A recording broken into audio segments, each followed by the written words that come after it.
Assalamualaikum warahmatullahi wabarakatuh. Salam sejahtera bagi kita semua. Om Swastiastu, Namo Buddhaya, salam kebajikan. Selamat sore, Relievers. Halo semuanya.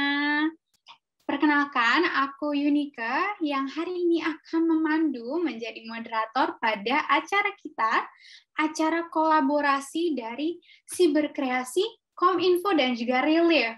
Dengan topik yang tentu aja udah dinanti-nantikan nih, banyak banget kayaknya masalah kita ya, terutama ciwi-ciwi. Kenapa sih social media bikin aku insecure? Nah, hari ini aku nggak akan sendirian. Kita juga udah ditemani, ada Mbak Putri nih di sini, yang sudah dipin juga, dan ada satu lagi, yaitu Kak Rachel Goddard, seorang beauty influencer. Mungkin teman-teman juga pasti udah pada tahu lah ya. Jadi Mbak Nimade Putri Arianti ini merupakan psikolog profesional punyanya Relief. Jadi kalau teman-teman nanti ikut konseling mungkin di Relief, bisa aja ketemu nih sama Mbak Putri. Nah, kita sabar dulu ya. Jangan nyapa Mbak Putri dulu, biar Mbak Putri kelihatannya misterius gitu. Coba teman-teman kita cek ombak dulu yuk, pakai reaction. Ayo, pada kasih thumbs up atau pada kasih hello atau love gitu, love, untuk ngelihat apakah teman-teman udah pada semangat membara gitu, semangat banget untuk mengikuti acara hari ini. Oke, udah ada beberapa nih. Wah, katanya nggak bisa. Oke. Boleh raise hand kali ya, raise hand. Aku siap. Kayak SpongeBob. Nah, webinar ini merupakan acara yang kedua dari rangkaian kegiatan kampanye Siberkreasi Kominfo dan Relief.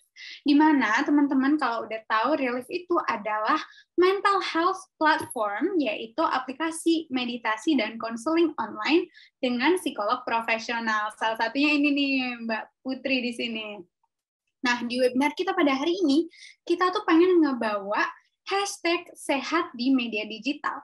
Kalau teman-teman lihat di sini nih, di virtual background aku, tuh ada tulisan sehat di media digital. Kita tuh pengen bawain konsep bahwa teman-teman harus paham gimana bersikap, gimana menyikapi konten-konten di sosmed yang bikin insecure, supaya kita nggak sakit gitu, tapi sehat menggunakan media digital. Kalau yang kita tahu kan sekarang tuh banyak ya konten-konten tentang beauty standard. Nah, orang-orang tuh pada suka mikir, oh, konten yang banyak likes, yang banyak komen, kayak, wah, cakep banget nih, wah, bagus banget bodinya, wah, wajahnya mulus banget, kayak gitu-gitu tuh adalah orang yang memamerkan kecantikan dan memang cantik gitu sebagai beauty standard. Nah, apakah itu sepenuhnya benar atau sepenuhnya salah atau ternyata abu-abu?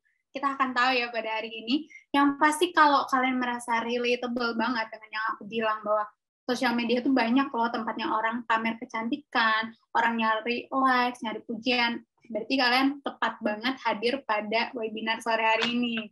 Dan sepertinya ini ada 400 orang lainnya yang bareng-bareng di sini dengan kita, ramai banget. Kita tuh pengen sama-sama mengetahui gimana sih kita bisa percaya diri dengan bisa mendefinisikan apa itu cantik yang sebenarnya. Gitu. Jadi cantik itu berdasarkan apa sih? Apakah kayak kata Cherry Bell gitu, cantik dari hati atau dari mana? Sebelum itu, teman-teman, aku mau nyampein yang tadi udah ada di kolom komen. Oke, cantik luar dalam ya, Kak Ellen. Betul. Yang ada di kolom komen tadi dari tim Relief, bahwa kita akan ngasih konseling gratis, tes, seharga 149.000 untuk 3 orang beruntung, dan 3 orang ini nanti yang terpilih untuk memberikan pertanyaan terbaik di sesi Q&A. Jadi kalau teman-teman Relievers pada punya pertanyaan, ditampung buat nanti tulis di Q&A session. Nah, kalau dipilih, wah, bisa konseling sama Mbak Putri nih di sini. Dan bukan cuma itu loh, Relief emang lagi bagi-bagi cuan banget nih. Kita punya hadiah 500.000 untuk 10 orang pemenang, yang ini juga cuma-cuma banget, caranya tinggal nge-upload story gitu. Tinggal nge-post antara foto atau video dan nge-tag @relief, @siberkreasi, @kominfo, dan juga pakai hashtag sehat di media digital gitu. Boleh juga kalau misalnya mau nge-tag aku, boleh juga. Atau nge-tag Mbak Putri, nge-tag Kak Rachel, nanti silahkan, monggo banget. Nah, kalau ini live-nya nggak di YouTube ya, tapi kita memang di sini real time banget gitu. Nah, sebelum kita mulai nih, dari tadi pasti udah pada nungguin kan, ini Mbak Putri masih tetap misterius gitu.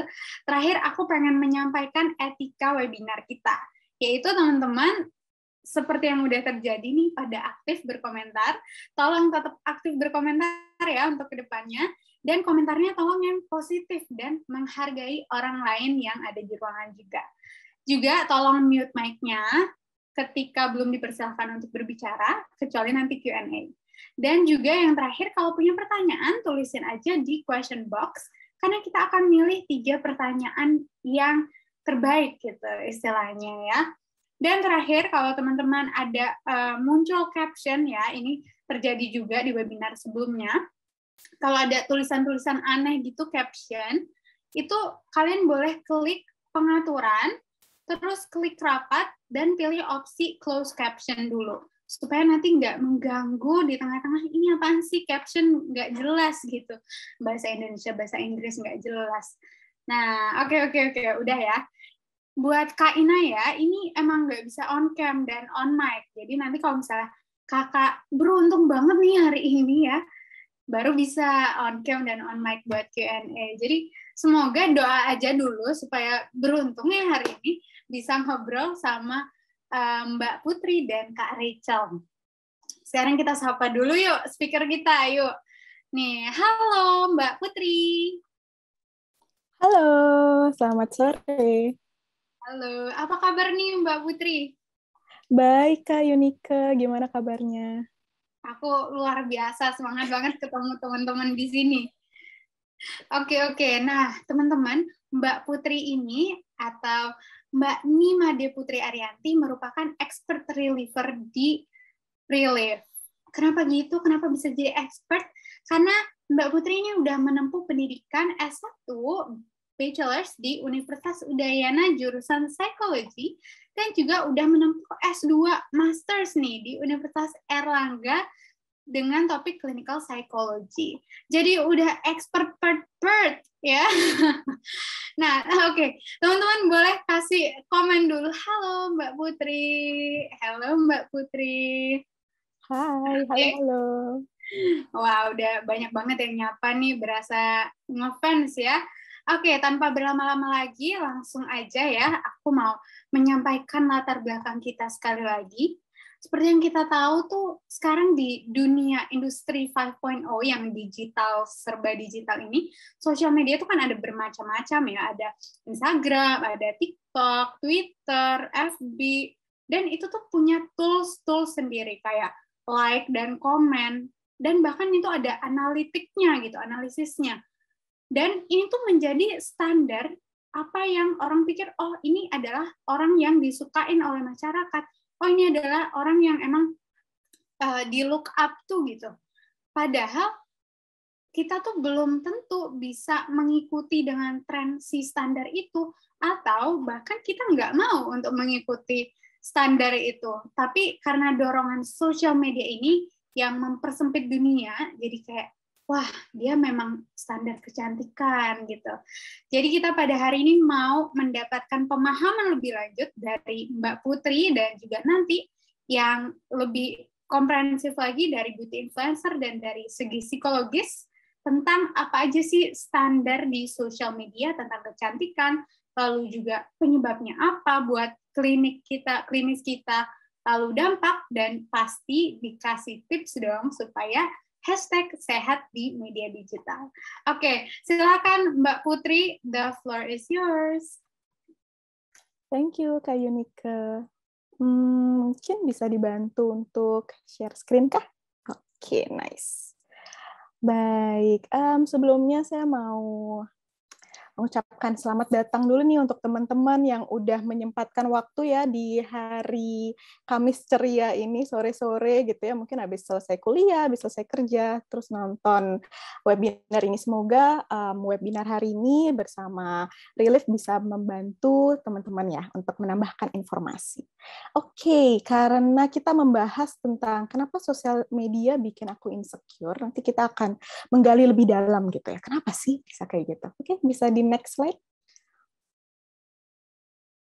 Oke, mungkin ini pertanyaan awal ya, gitu. Introduction dulu nih. Pernahkah Anda gitu ya, teman-teman sekalian di sini scrolling Instagram, Twitter, atau Facebook, dan teman-teman di sini ngelihat gambar orang-orang yang tampaknya itu menjalani kehidupan yang lebih baik gitu. Entah dia lebih cantik, entah dia lebih happy kelihatannya, entah terlihat lebih kaya gitu misalnya gitu ya. Coba deh direfleksikan dulu nih gitu ke diri sendiri. Oke, next slide.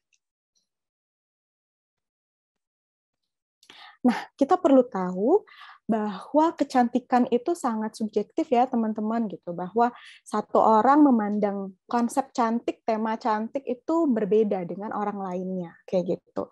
Dan budaya pun itu punya persepsi cantik yang berbeda-beda. Ini bisa dilihat nih teman-teman, aku cuma ngambil beberapa contoh aja ya, supaya nggak terlalu banyak contohnya.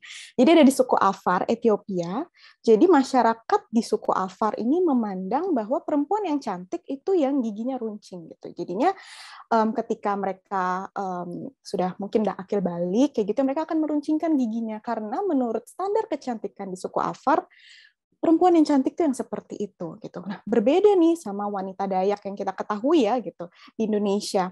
Yang mana wanita yang cantik, perempuan yang cantik itu yang telinganya panjang seperti itu. Jadi, oh ini nih perempuan yang cantik. Ini sesuai dengan standar kecantikan di budaya itu, di masyarakat itu. Kemudian Korea. Ya, sekarang lagi heboh-hebohnya ya Korean culture gitu ya, Korean wave gitu, di mana standar kecantikan pun akhirnya juga sekarang mulai mengarah ke sana seperti itu. Jadi orang yang tuh tinggi, semampai kayak gitu ya, yang mungkin badannya kurus, kecil, kemudian warna kulitnya kuning langsat, matanya kecil gitu, itu menjadi standar kecantikan. Dan memang setiap kelompok masyarakat itu punya standar kecantikan yang masing-masing, beda-beda nih kayak gitu. Dan bukan berarti berbeda itu buruk kayak gitu. Memang unik aja gitu, beda aja kayak gitu. Oke, next slide. Nah, kita masuk nih ke media sosial.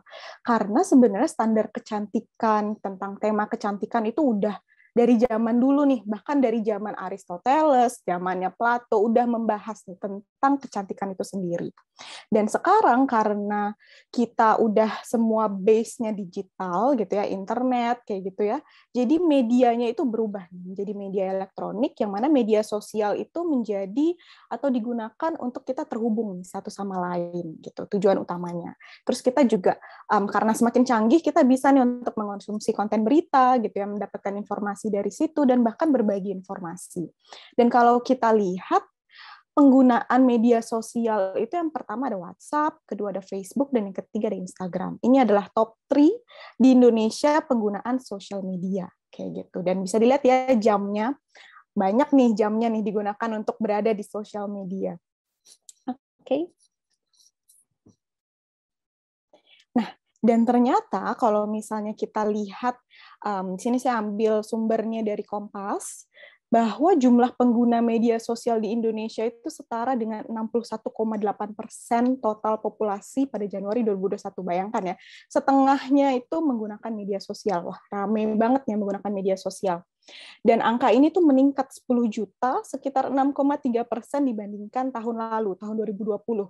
Wah, ini tuh meningkatnya tajam banget ya gitu. Mungkin karena semakin aware dengan teknologi seperti itu ya, dan ternyata rata-rata orang Indonesia menghabiskan 3 jam 14 menit sehari untuk mengakses media sosial. Yang mana ini bisa dilihat nih di sini teman-teman.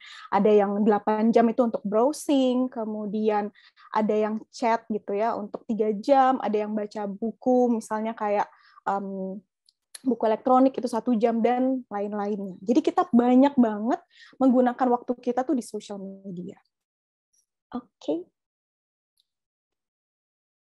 Nah, di sini aku ambil salah satu penelitian, mungkin ini biar lebih kredibel gitu ya informasinya.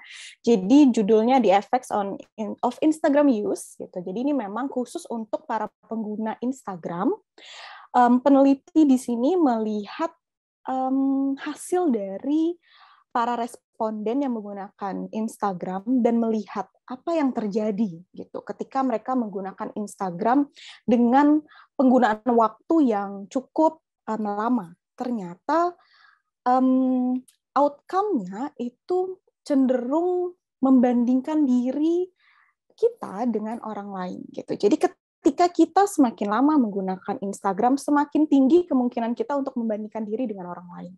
Dan akhirnya hasilnya adalah ketika kita membandingkan diri, kita mungkin akan membentuk berbagai penilaian negatif terhadap diri sendiri yang akhirnya hasilnya bisa menurunkan self-esteem. Self-esteem itu adalah bagaimana sih kita itu menilai, itu menghargai diri kita sendiri. Dan ternyata secara kesehatan hasil dari self-esteem yang rendah, perbandingan sosial gitu ya, ketika kita membandingkan diri dengan orang lain dan penggunaan Instagram, ternyata menimbulkan kecemasan sosial. Dan ini adalah salah satu dari berbagai kondisi di mana seseorang menggunakan social media. Oke, next. Dan ternyata ketika seseorang sering menggunakan social media, kita mulai memandang bahwa banyak individu yang meniru kepribadian atau tubuh yang dianggap ideal, gitu ya, dianggap standar gitu sama masyarakat pada budaya di situ, pada tempat di situ karena ingin mendapatkan pengakuan atau pujian psikologis, gitu ya. Jadi keyakinan bahwa ketika kita mengikuti standar sosial, kita merasa bahwa hidup kita akan menjadi lebih baik nih, kayak gitu. Dan akhirnya ketika kita tenggelam dalam berbagai perbandingan diri dengan orang lain, kita mulai merasa kehilangan diri atas the authentic self, siapa diri kita sebenarnya, karena representasi online yang akhirnya membuat kita tuh terus-menerus membandingkan diri kita dengan orang lain gitu ya, dari cara berperilaku di dunia nyata. Dan akhirnya menimbulkan berbagai macam respon, dan salah satunya adalah perasaan insecure, yang artinya adalah tindakan dari adanya emosi ketika kita menilai diri dan kita menganggap diri kita itu inferior, jadi lebih rendah daripada orang lain, kayak gitu. Jadi dari teori perbandingan sosial itu salah satunya adalah ketika kita terus-menerus membandingkan diri dan kita terus-menerus merasa inferior, gitu ya, merasa rendah terus, merasa buruk terus dibandingkan orang lain. Seperti itu.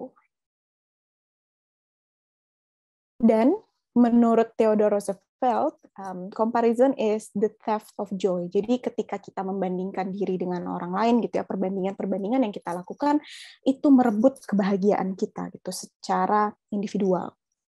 Karena kita menentukan, kita ngeset standar yang tidak realistis untuk kita merasa bahagia berdasarkan dari cerita-cerita yang ditampilkan berbagai orang di media sosial yang bisa saja tidak akurat. Seperti itu. Jadi kita membandingkan diri dengan highlight reels-nya mereka. Seperti itu. Dan ketika pengguna, kita ya, social media user, pengguna media sosial, merasa bahwa kita berbeda dari standar sosial, inilah yang membuat kita cenderung untuk memiliki evaluasi negatif, karena kita ngerasa, kok aku beda ya sama orang, kok aku beda ya sama orang yang dibilang cantik gitu. Misalnya aku pendek, kulitku tidak secerah mereka gitu. Aku berbeda dari mereka dan akhirnya kita mulai mengembangkan evaluasi diri yang negatif dan akhirnya mendorong kita untuk membuat perubahan untuk mengikuti harapan dan standar sosial seperti itu. Sehingga ketika kita punya persepsi bahwa kita lebih buruk, kita lebih inferior karena kita berbeda, itu yang akan mengembangkan berbagai rasa insecurity di dalam diri kita. Akhirnya mengembangkan atau mengarahkan ke berbagai permasalahan psikologis seperti itu. Dan dasarnya, mungkin ini dasar teorinya gitu ya. Mungkin di sini ada teman-teman psikologis juga gitu, mungkin ini bisa membantu, adalah teori perbandingan sosial atau social comparison theory kayak gitu, yang mana adalah suatu proses sosial di mana seorang individu itu melakukan perbandingan akan dirinya dengan orang lain. Yang mana ada dua bentuk nih, teman-teman. Ada upward, jadi kita membandingkan diri, kita merasa orang lain itu lebih baik dari kita, dan juga downward social comparison. Jadi kita merasa bahwa orang lain itu tidak lebih baik dari kita, gitu ya. Kita membandingkan diri dengan orang yang kita anggap tidak lebih baik dari kita. Jadi yang upward itu kita membandingkan diri dengan orang yang kita rasa lebih baik, gitu ya, misalnya lebih cantik, lebih kaya, lebih bahagia, dan downward itu kebalikan dari itu. Dan berdasarkan berbagai penelitian, perbandingan diri, entah itu upward, entah itu downward, itu bisa mempengaruhi rasa percaya diri kita, motivasi dalam diri, dan sikap seseorang baik menuju ke arah positif maupun negatif. Pada dasarnya, membandingkan diri dengan orang lain itu adalah hal yang sangat manusiawi, gitu ya, karena namanya manusia, kita hidup secara sosial, secara alam bawah sadar, gitu ya, kita pasti akan membandingkan diri. Cuman ketika kita membandingkan diri, kita perlu memperhatikan dan mengendalikan dengan baik, gitu ya, agar perbandingan diri ini itu bisa membuahkan hasil yang lebih positif. Dalam artian adalah ketika kita membandingkan diri, kita tidak jadi merasa lebih rendah dari mereka, tapi kita termotivasi untuk menjadi lebih baik, gitu maksudnya ya. Oke, next. Dan di sini ada fenomena objektifikasi diri, gitu ya, yang mana saya ambil dari salah satu survei terhadap 125 remaja pengguna Instagram di Makassar, bahwa ternyata kalau kita lihat sebanyak 64,80% itu membandingkan diri dengan orang lain, dan juga mungkin dengan orang-orang tertentu di sekitarnya, dan juga dengan standar kecantikan di sosial. Banyak banget ya, bahkan 50% dari responden, gitu ya, yang benar-benar membandingkan diri nih, gitu. Dan ternyata tingkat self-objectification-nya itu sangat tinggi. Dalam artian adalah ketika kita membandingkan diri, kita jadi sulit nih menerima keadaan bentuk tubuh kita jadi merasa penampilan kita negatif, kayak gitu ya, kemudian kita ngerasa penilaian orang lain itu sangat menentukan siapa kita sebenarnya, kayak gitu. Dan kita selalu merasa ingin dinilai cantik, kita selalu ingin mendapatkan pengakuan validasi dari orang lain. Dan penampilan fisik adalah sesuatu yang penting menurut responden ini. Oke. Dan kalau kita lihat, berdasarkan berbagai penelitian yang saya baca, gitu ya, literatur yang saya baca, sosial media itu sangat erat kaitannya dengan insecurity, rasa tidak aman yang kita miliki. Kenapa sih bisa seperti itu? Karena salah satu alasannya adalah the reason we struggle with insecurity is because we compare our behind the scenes with everyone else's highlight reel. Jadi ketika kita membandingkan diri kita dengan apa yang ditampilkan orang lain di social media, kita membandingkan tuh langsung apple to apple. Oh, dia nih cantik karena dia begini. Kita nggak tahu nih proses dibalik dari ketika dia ngepost itu. Misalnya ketika dia bisa punya tubuh yang dianggap ideal, proporsional, gimana sih perjalanannya dia sampai punya tubuh yang seperti itu, kita nggak tahu. Karena dia tidak nge-post, tidak share tentang itu. Kayak gitu. Begitu juga dengan kesuksesan orang lain, gitu ya. Kalau kita bicara dengan kesuksesan orang lain, dia akan nge-post aja kesuksesan, oh habis beli mobil, habis beli ini, habis beli itu. Mereka tidak men-share, tidak membagikan usaha dibalik dari perjuangan untuk bisa mencapai level itu, kayak gitu. Dan kita akhirnya, wah aku tuh cuman gini-gini aja, padahal aku udah begini, udah begitu. Tapi dia tuh bisa beli mobil, dia tuh bisa cantik, dia badannya bisa gini, gitu. Karena kita tidak melihat usaha dibalik, behind the scene, ketika dia bisa mendapatkan atau mencapai target yang dia inginkan. Akhirnya di-post sama dia, gitu. Dan berdasarkan hasil survei juga, gitu ya, terhadap 227 mahasiswa, diketahui bahwa mereka ini membandingkan secara negatif dengan kelompok sebaya dan juga selebriti. Jadi kalau misalnya kita lihat kelompok sebaya itu dalam artian tidak dekat dengan kita ya. Misalnya saya punya teman saya itu mungkin udah SMP, udah alumni SMP, alumni SMA seperti itu. Dan saya nggak deket sama mereka, jadi saya nggak tahu gimana perjalanan hidupnya mereka, usaha-usahanya mereka, saya nggak tahu. Tapi saya membandingkan diri dengan mereka. Dan begitu juga dengan perbandingan dengan selebriti, influencer gitu. Kita nggak tahu nih usaha yang mereka lakukan bisa sampai di situ. Tapi kita langsung ngebandingin diri. Dan ternyata banyak sekali yang langsung membandingkan diri secara negatif terhadap orang-orang yang tidak dikenal secara dekat. Seperti itu.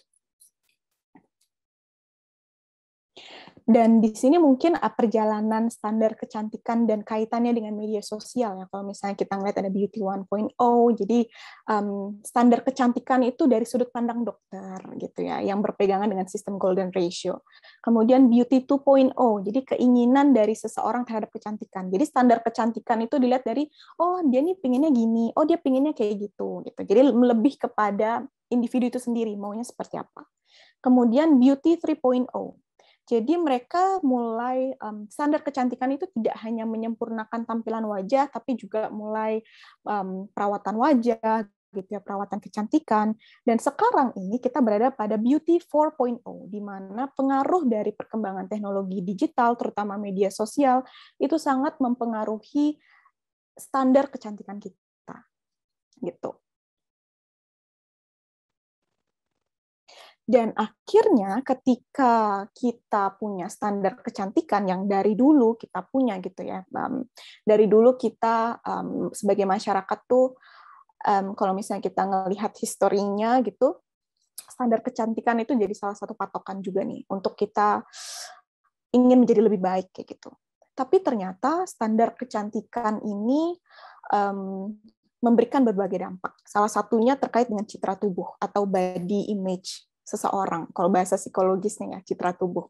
Jadi citra tubuh itu adalah konsep yang multidimensional, jadi banyak sekali aspek-aspeknya, ada 3 aspek di sini yang melibatkan persepsi, pikiran, perasaan, dan sikap seseorang terhadap tubuhnya.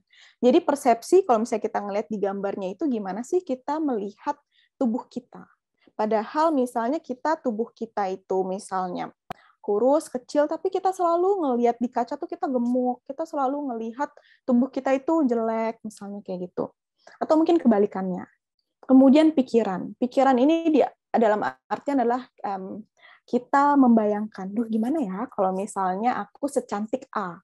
Gimana ya kalau misalnya aku itu sekeren B? Misalnya kayak gitu. Pikiran, bayangan, visual. Kemudian emosi. Emosi di sini lebih kepada perasaan ketika kita melihat tubuh kita dan apa yang kita rasakan. Misalnya saya ngelihat tubuh saya ternyata oke, kayak gitu. Aku happy-happy aja sih sama tubuhku gitu. Ada yang ngelihat tubuhnya jadinya ngerasa sedih, ngerasa kecewa kayak gitu ya, ngerasa mungkin tidak berharga kayak gitu. Jadi ketiga aspek ini membentuk citra tubuh seseorang. Bagaimana kita bisa memandang tubuh kita, gitu. Gimana kita menilai tubuh kita, seperti itu. Oke, next. Dan citra tubuh itu ada 2. Ada positif dan juga ada negatif. Citra tubuh positif itu bukan berarti kita menerima apa adanya gitu ya. Maksudnya kayak, oh ya udah deh kalau misalnya aku gemuk, oke aku gemuk. Kalau misalnya aku begini ya udah oke gini. Tapi citra tubuh positif itu lebih kepada kita mencintai, kita menerima berbagai sisi positif, mungkin sisi kelemahannya dari tubuh kita, dan kita memberikan penghormatan terhadap tubuh kita. Kita memberikan apresiasi terhadap tubuh kita, kayak gitu. Jadi kita benar-benar sayang sama tubuh kita. Kita menjaga tubuh kita agar tetap sehat, kayak gitu ya. Berbeda nih dengan citra tubuh yang negatif. Jadi kita selalu menilai tubuh kita tuh negatif. Kayak ini ya di gambarnya, dia itu terlihat kurus, tapi dia selalu aja ngelihat tubuhnya itu gemuk. Jadi dia ngerasa sedih, dia selalu membandingkan diri dengan orang lain, dia selalu merasa tidak cukup gitu ya, tidak bahagia dengan tubuhnya dia, kayak gitu. Oke, next. Dan ini adalah pengertiannya gitu ya. Jadi menghargai keunikan dari tubuh. Ketika kita punya citra tubuh positif, kita memperhatikan kebutuhan tubuh kita dan kita mampu menyaring berbagai informasi terkait tubuh kita. Body protective manner itu menjadi penting. Kalau misalnya kita merasa bahwa informasi ini tuh penting nih untuk kita, kayak gitu, oke, kita terima. Kalau kita merasa bahwa informasi ini tidak penting untuk kita akan mengabaikan informasi itu. Dan body protective manner ini menjadi penting. Kalau misalnya teman-teman pengen tahu terkait ini bisa jadi pertanyaan ya. Kemudian citra tubuh negatif. Jadi adanya keinginan untuk memiliki karakteristik tubuh yang berbeda. Jadi perasaan tertekan yang berat karena nggak pernah ngerasa cukup, nggak pernah ngerasa bahagia dengan tubuhnya. Seperti itu. Dan dampaknya ketika kita punya citra tubuh yang negatif terhadap kesehatan mental ya, menurut teori objectification yang tadi sempat saya singgung adalah kita menginternalisasi perspektif sosial, standar kecantikan sosial yang ditujukan kepada orang gitu ya, sehingga perasaan yang muncul adalah misalnya kita menganggap si A cantik, si B cantik, si C cantik. Kemudian kita punya perbandingan sosial itu tadi dan kita menginternalisasi, oh iya, aku tuh nggak cantik karena aku berbeda. Jadinya kita ngerasa nggak aman, kita punya harga diri yang rendah, kita ngerasa sedih ya, sedih berkepanjangan, jadi nggak bisa ngapa-ngapain, tidak berfungsi, depresi. Kemudian kita menerapkan perilaku diet yang tidak sehat dan juga akhirnya berdampak nih pada gangguan makan.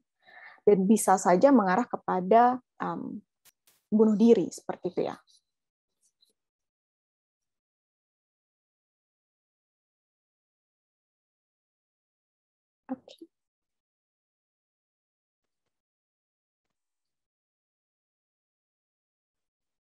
Oke.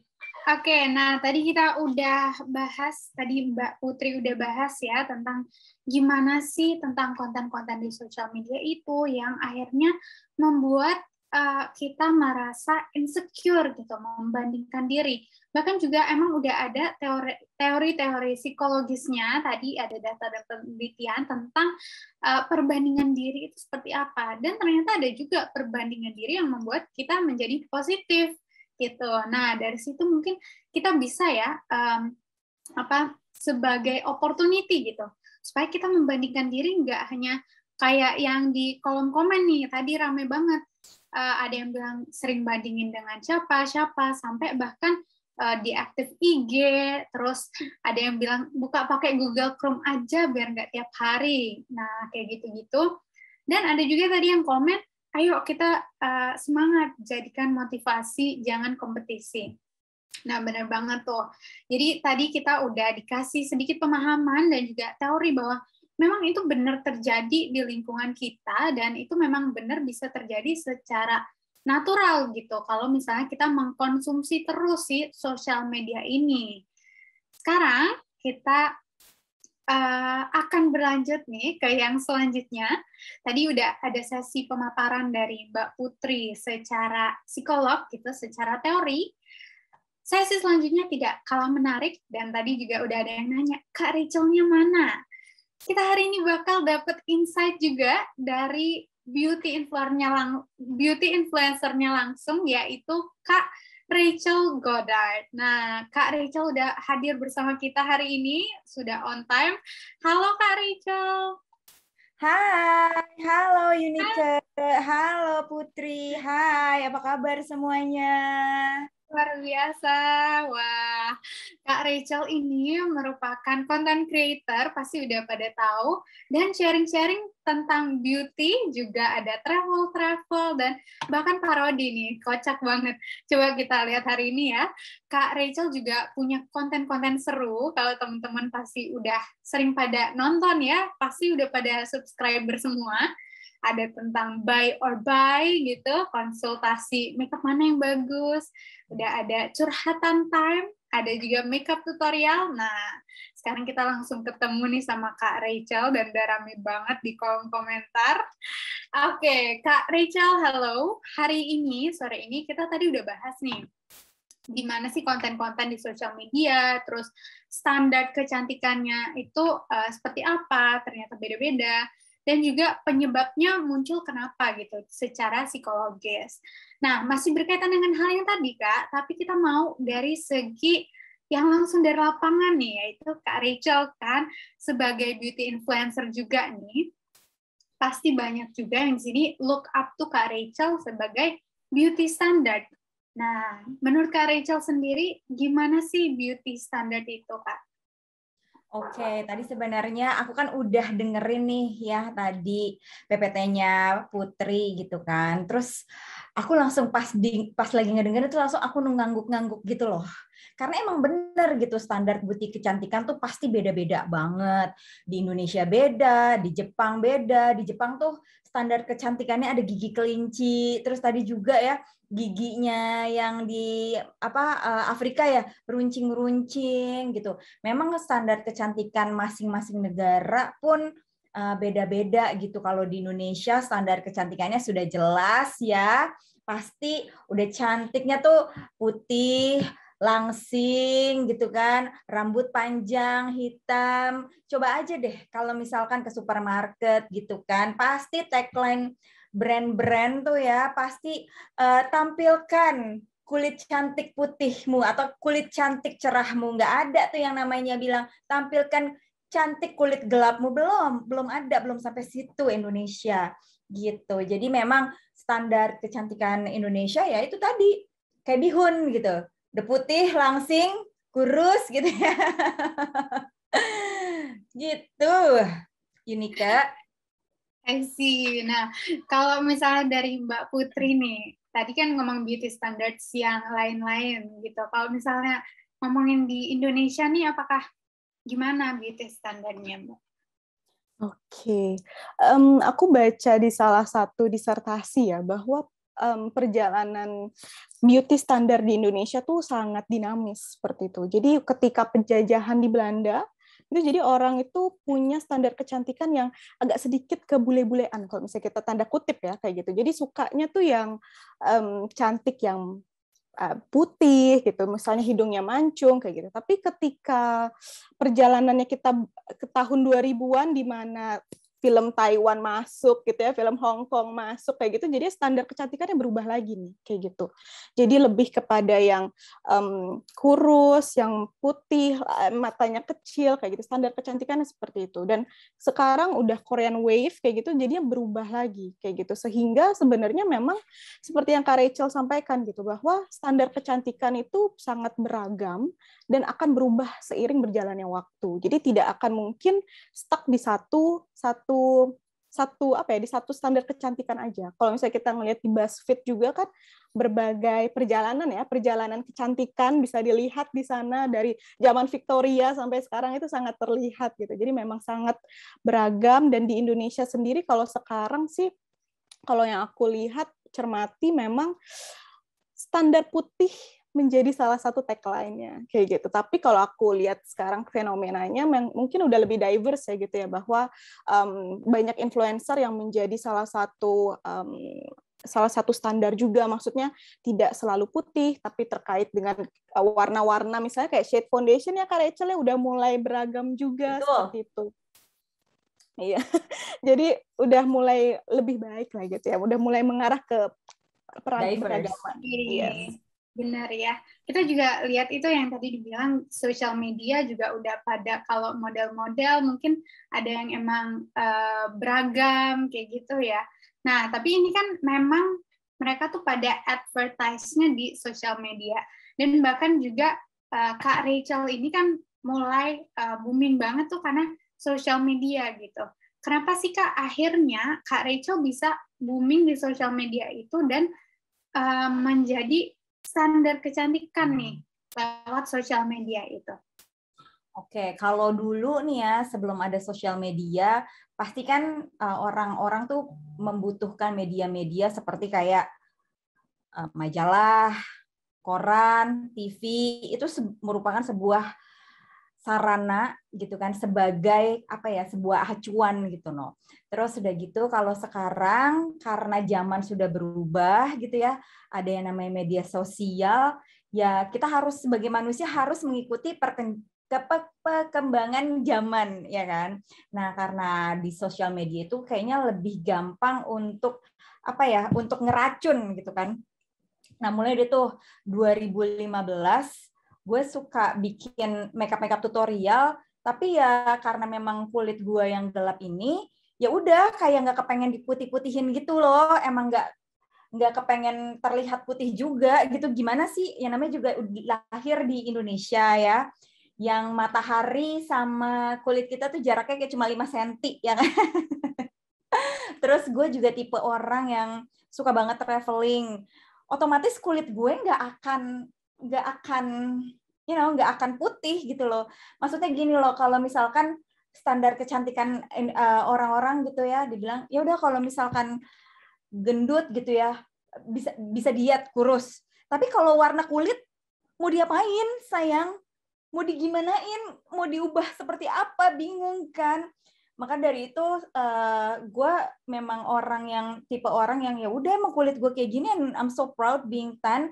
Ya udah saat itu mulai dia tuh bikin konten-konten yang udah nggak usah diputih-putihin, memang cari foundation yang warnanya tuh cocok gitu loh.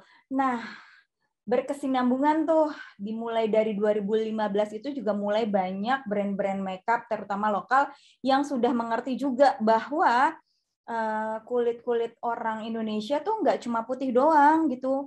Mereka juga pengen explore kulitnya sendiri gitu loh, nggak kepengen putih. Mulai dia tuh banyak ada shade foundation yang warnanya cocok sama warna kulit gue. Jadi memang standar kecantikan ini memang seperti Mbak Putri bilang tadi berubah. Yes, benar gitu.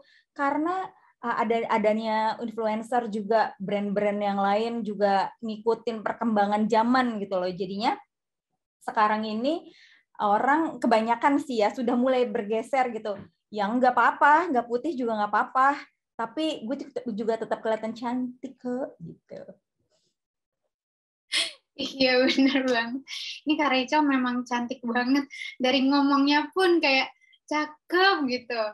Nah, kalau dari Mbak Putri nih, gimana? Secara psikologis, tadi kan udah sempat dibilang, memang sosial media itu racun banget ya, sampai sehari bisa hampir 4 jam. Itu tuh gimana akhirnya dia bisa masuk ke otak kita tuh, Mbak? Oke, ya memang ketika kita ngeliat sosial media, apalagi mungkin penggunaan Instagram ya, yang mana foto itu menjadi salah satu hal yang sangat melekat gitu. Karena kalau misalnya kita amati sendiri, ketika kita melihat foto, kita tuh jadi lebih sering untuk ke-attract. Karena kan misalnya ada itu tadi ya, misalnya kita, wah ini cantik banget nih pakai gini. Jadi itu keracunnya tuh gampang aja. Kalau lewat tulisan kita nggak ngeliat nih ada buktinya seperti apa gitu lewat tulisan. Tapi ketika ngeliat foto, oh iya sih bener cantik gitu. Jadi gampang keracunnya kayak gitu. Dan memang sehingga ketika kita terlalu tidak bisa untuk menggunakan sosial media dengan baik, dengan sehat gitu ya. Ketika kita menggunakan sosial media untuk membandingkan diri dengan orang lain seperti yang disampaikan gitu. Dan juga kita tidak melihat bahwa tidak menerima diri terlebih dahulu kayak gitu. Jadi kita langsung, oh ini lebih cantik, ini lebih begini, ini lebih begitu. Tapi kita belum menerima diri kita sendiri terlebih dahulu, akan sangat sulit untuk kita bisa menjadi percaya diri. Kalau tadi aku dengar dari ceritanya Kak Rachel udah menerima diri dulu nih.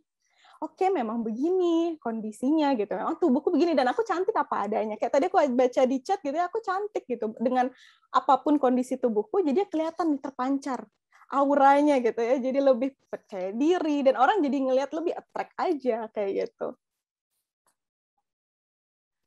Iya, bener ya kalau misalnya dari sosial media itu memang kayaknya kalau teman-teman pada nonton Social Dilemma itu sosial media tuh memang sangat berpengaruh sampai ke psikologi, sampai ke to the bone gitu.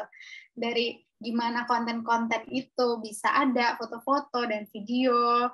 Nah, berarti ada dong yang salah gitu. Ada yang salah dengan persepsi di sosial media dan juga ada yang sesuatunya yang benar itu apa.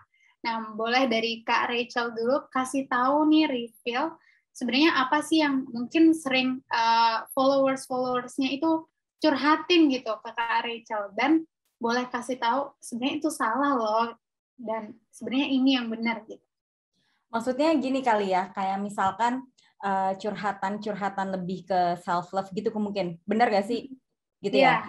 Jadi misal gini, kadang-kadang kalau kan aku tuh aku kayak gue kan punya konten time tuh kan, curhat time gitu. Jadi kayak banyak yang suka curhat-curhat gitu sama gue, kayak misalkan bilang, "Kak, iya gimana? Gue tuh insecure banget gitu kalau ngelihat orang gitu bodinya kurus, langsing, apa segala macam, sedangkan gue tuh enggak." Tapi benar, balik kata Mbak Putri tadi bilang, karena kita membandingkan. Iya kan, kalau kita tidak membandingkan ya kita nggak tahu tuh mungkin orang itu gimana caranya dia supaya kurus tuh gimana, caranya dia udah nggak jerawatan lagi gimana. Mungkin ada orang-orang yang tidak ngepost itu gitu loh, karena ketika kita membandingkan sama orang lain, itulah yang sebenarnya sebaiknya tidak dilakukan gitu loh. Jadi yang sebenarnya harus dilakuin ya udah fokus aja sama fokus aja sama satu hal yang menurut lo adalah sebuah bagian yang lo harus tonjolin. Misalkan lo pintar matematika, ya lo tonjolin aja gitu. Terus juga memang saking pengaruhnya sosial media ya sama psikologis kita, yang follow aja lah orang-orang yang lo anggap nggak membawa dampak positif buat hidup lo ya. Udah follow aja. I'm being serious loh. Even kalaupun itu keluarga lo ya, atau saudara lo, temen lo, kalau dia selalu memberikan hal-hal postingan yang negatif, udah demi kelancaran mental kita ya, demi kesehatan mental, udah unfollow aja sayang. Nggak apa-apa, nggak temenan di online, tapi kan kalau ketemu pasti say hello kan? Gitu loh, itu loh yang menurut gue tuh penting banget. Orang kadang-kadang nggak enakan untuk unfollow, padahal it's okay babe. Lo harus lebih mementingkan mental issue lo daripada aduh gue nggak enak nih ya, tapi lo komplain mulu gitu kalau ngelihat sosial medianya, ya nggak sih? Ngaku di sini siapa? Atau nggak usah unfollow deh, itu terlalu ekstrim, di mute aja sayang. Iya betul. Apalagi kalau aku sih ini ya Kak, kalau aku langsung unfollow second account-nya mantan gitu, karena berasa kayak wah ceweknya cakep nih gitu.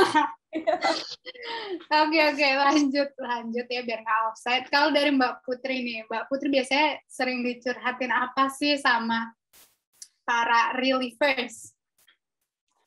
Oke, kalau misalnya ditanyain sering curhatin apa, banyak banget ya terkait dengan insecurity ini, kayak gitu, banyak banget. Dan beberapa waktu terakhir itu memang terkait dengan insecurity itu banyak banget aku dapetin dari media sosial gitu, di mana mereka membandingkan diri dengan teman-temannya kayak gitu, yang akhirnya membuat mereka tuh jadinya mencurigai berbagai kualitas hidupnya mereka yang lain. Jadi misalnya mereka membandingkan secara penampilan fisik, kemudian itu bisa merembet ke, jangan-jangan aku tuh juga jelek ya kayak di akredit di pencapaian aku. Ternyata aku tuh jadinya tuh nggak bisa diterima sama mereka karena aku tidak bisa berhubungan baik dengan mereka. Jadinya tuh bisa menggeneralisasi gitu. Karena kalau misalnya kita secara teori psikologinya, pikiran negatif itu kalau misalnya irrational belief itu kan cenderung untuk bisa digeneralisasi. Misalnya kita tidak percaya diri sama tubuh kita jadi bisa menggeneralisasi, oh ya, aku tuh memang nggak cantik aja gitu. Aku memang tidak berharga. Aku memang tidak pantas aja untuk di hidup ini gitu. Karena aku tidak diterima sama standar sosial. Karena berbagai pikiran, berbagai bentuk pikiran yang mungkin terlihat kecil-kecil, tapi akhirnya itu bisa meluas ke berbagai aspek kayak gitu. Dan itu banyak banget aku dapatkan gitu ya dari relievers gitu. Dan dengan konseling itu jadi salah satu cara yang bisa untuk mereka mengekspresikan kekhawatirannya mereka gitu, insecurity mereka gitu, dan tanpa judgement ya. Kalau misalnya sama profesional, biasanya kita kalau curhat sama teman sedikit tuh kadang itu bisa jadi judgement kayak gitu. Cuman memang kalau sama profesional, kita memang sudah dilatih untuk tidak memberikan judgement dan penghakiman itu. Jadinya mereka jadi lebih bebas gitu ya mengekspresikan kegundah gulanan mereka kayak gitu. Jadi banyak banget sih. Iya benar-benar. Jadi tadi kalau Kak Rachel udah ngasih tahu, kita bisa fokus sama satu hal mungkin yang kita itu punya kekuatannya di situ, misalnya kita pintar atau semacamnya, itu kita bisa fokus sama itu dan nggak harus selalu mikir cantik itu adalah cantik wajah atau cantik fisik kayak gitu. Dan tadi Mbak Putri nambahin bahwa memang betul, jangan mengeneralisasi kalau misalnya kita lemah di satu hal gitu, misalnya lemah di satu pelajaran pun kita bukan menggeneralisasi kita tuh bodoh kayak gitu. Sama dengan insecurities kita, kalau misalnya kita kurang dalam satu hal gitu dalam fisik, belum tentu satu visi kita atau bahkan kehidupan kita ini jadi useless semua gitu. Dan juga tadi memang satu hal yang paling penting adalah teman-teman jangan pernah membandingkan gitu. Karena setiap orang tuh berbeda-beda. Bahkan orang startnya beda-beda, lahirnya dari ibu yang beda-beda kan. Ya kalau misalnya kayak Kylie Jenner sama Kendall Jenner gitu, terus ternyata dia pas lahir kok beda, itu berarti salah bapaknya, itu nyaplir gitu ya. Dan memang kita tuh mungkin udah dari dulu ya sering kena kayak standar dari sekolah aja ada standar nilai, kayak standar nilai A itu 80. Tapi pada akhirnya kita tuh masukin standar kecantikan gitu. Yang jadinya kayak tadi bilang kulitnya seperti apa, rambutnya seperti apa. Jadi relatable banget. Dan bahkan aku tadi baca di kolom komentar ada yang relate sama Cindy, yaitu aku tuh akhirnya pakai behel gitu. Karena aku insecure dengan gigiku yang nggak rata kayak gitu. Padahal kita tahu bahwa yang tadi Mbak Putri juga cerita, orang tuh punya prosesnya loh di belakang itu.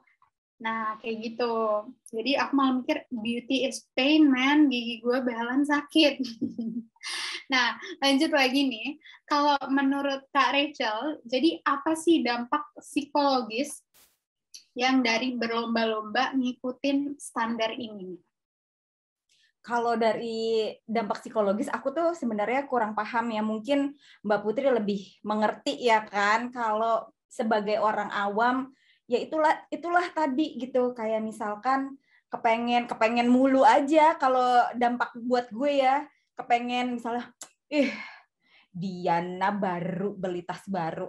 Jadi pengen kan gitu loh. Ya kan?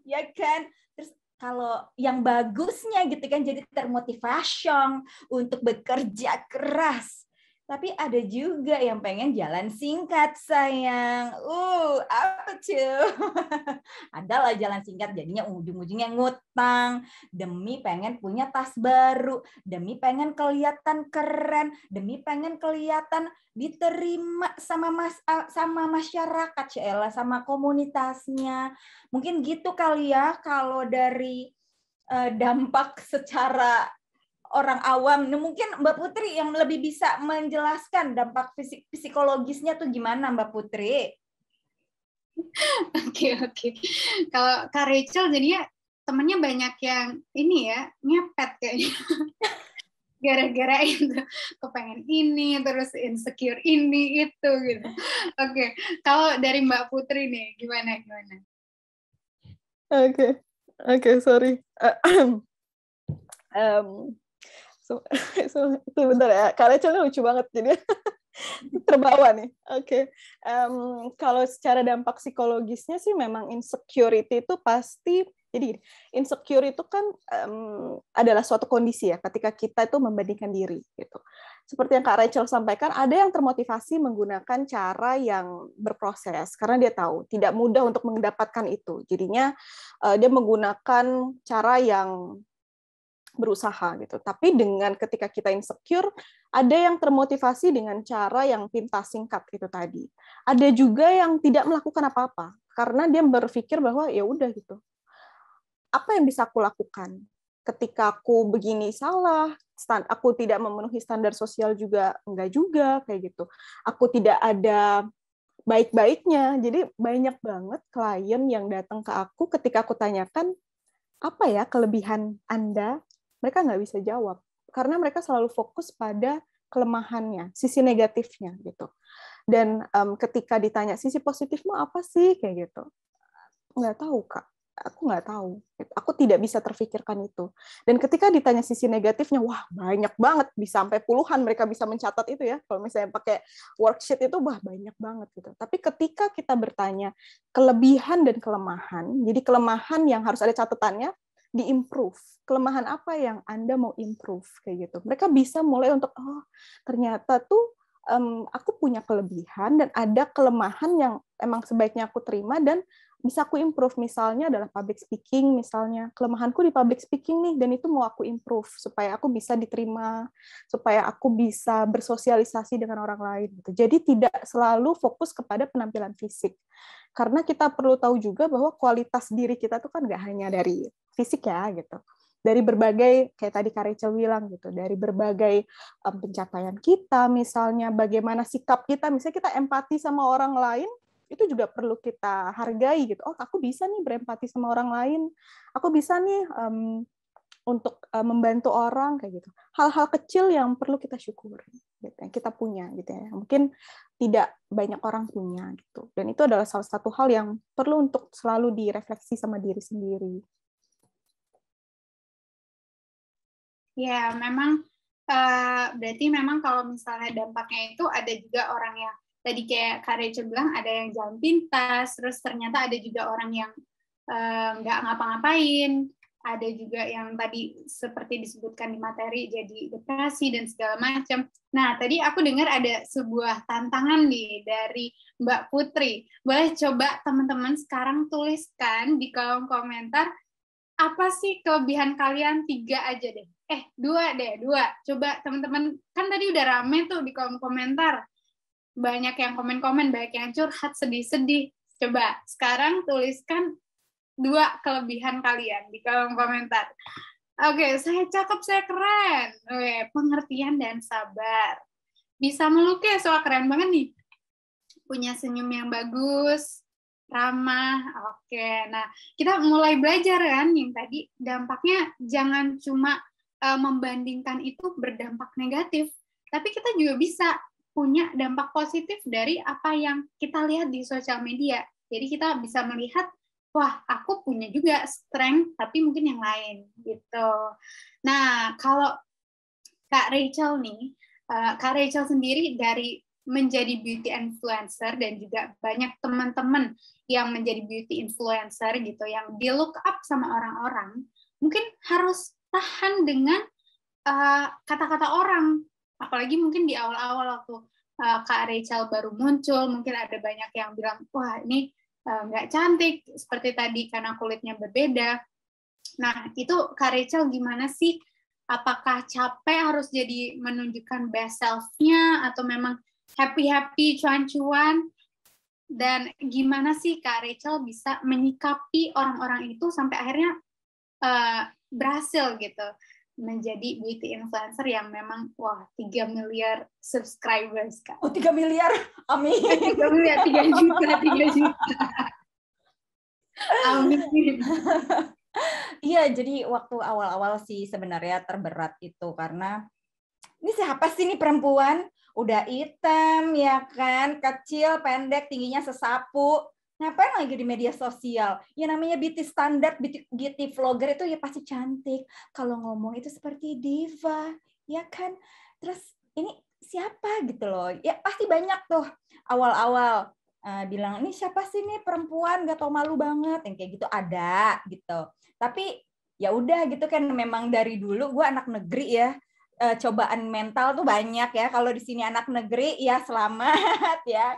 Pasti lo tahu gimana rasanya jadi anak negeri yang kaum minoritas gitu kan. Jadi gue masih biasa tuh.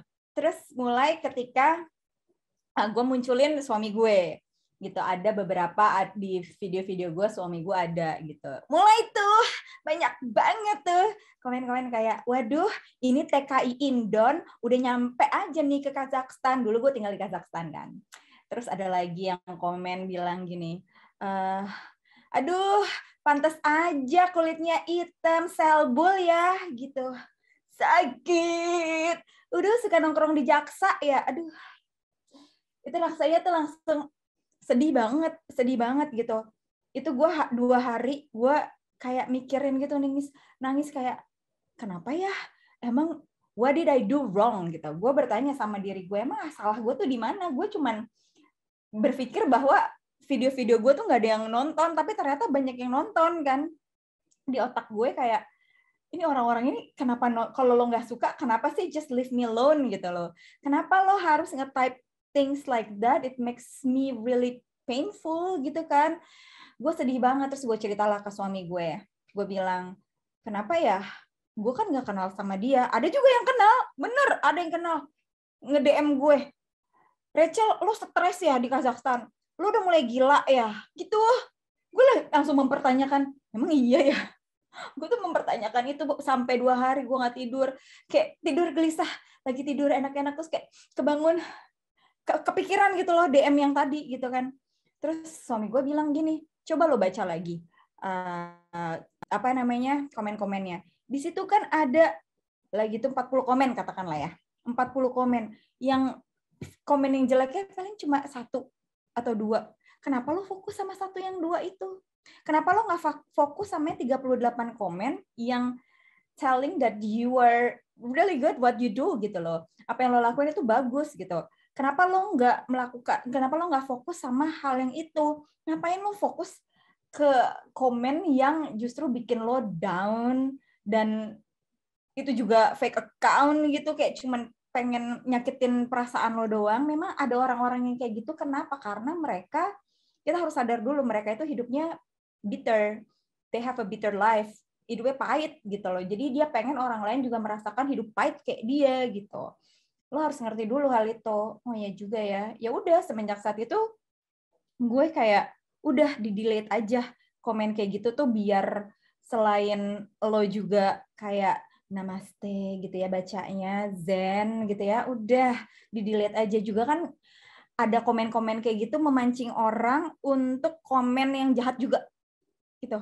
Kalau ada komen jelek itu udah di-delete aja, karena itu bisa memancing orang ikutan ngejelek-jelekin loh. Dan itu kan juga nggak bagus dilihat sama klien kan. Ya udah, akhirnya mulai saat itu kalau ada komen jelek udah langsung di-delete aja.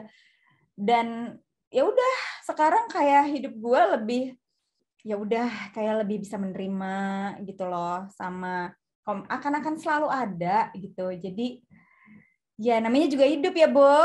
Kan banyak cobaan, banyak cucian mah laundry. Udah gitu aja. Sih. Nah, aku juga ini yakin teman-teman ini pada relate banget ya. Kalau misalnya Kak Rachel bukan hanya bahkan bukan yang membandingkan diri dengan orang lain, tapi orang lain yang datang nih malah menginjak-injak gitu. Lu gini-gini banget sih, lu gila ya, tadi kan bilang. Sampai bahkan mempertanyakan, apa sih yang aku salah sama dia, kayak gitu. Mungkin teman-teman juga ada yang sini malah jadi berasa kayak Kak Rachel, keren banget ya jadi influencer. Malah jadi berasa kayak Kak Rachel, emang iya ya aku jelek. Padahal tadinya kita nggak mikir gitu, tapi karena orang bilang, lu gini banget sih. Jadi kayak, emang iya ya, jadi self crisis gitu ya, self identity crisis. Nah, tadi Kak Rachel bilang, coba kita menerima, akhirnya menyikapi itu dengan hal-hal yang kayak tadi, menghapus komen-komen yang buruk dan menerima diri sendiri. Kalau dari Mbak Putri nih, gimana menurut Mbak Putri tentang menyikapi stigma-stigma itu? Oke. Mungkin kalau dari aku agak sedikit psikologi dikit ya, teori psikologi dikit ya gitu. Maksudnya adalah kita tuh punya body positivity manner itu tadi yang tadi aku sampaikan di PPT, bahwa ketika kita mendapatkan informasi bahwa misalnya kita memang lagi gemuk nih gitu, kemudian kita dapat kalimat itu, kamu tuh gemuk banget sih, kayak gitu. Misalnya dalam artian misalnya orang tua kita mengatakan itu, kamu tuh nggak sehat kelihatannya, bla bla bla bla. Terus kita refleksi sih sama diri kita sendiri. Oh iya ya, aku tuh lagi jarang olahraga, aku lagi jarang makan makanan sehat, junk food terus nih makanannya gitu. Kita bisa untuk menerima itu. Oke, itu namanya menerima dalam artian ini komentarnya aku terima. Kayak gitu. Kemudian yang kedua, kalau misalnya kita sudah ngerasa mencintai diri kita sendiri, kita menerima terkait dengan warna kulit yang tidak bisa dirubah, terkait dengan tinggi badan yang tidak bisa dirubah, misalnya kayak gitu ya. Masa kita mau operasi nambah tulang, kan nggak mungkin kan, kayak gitu.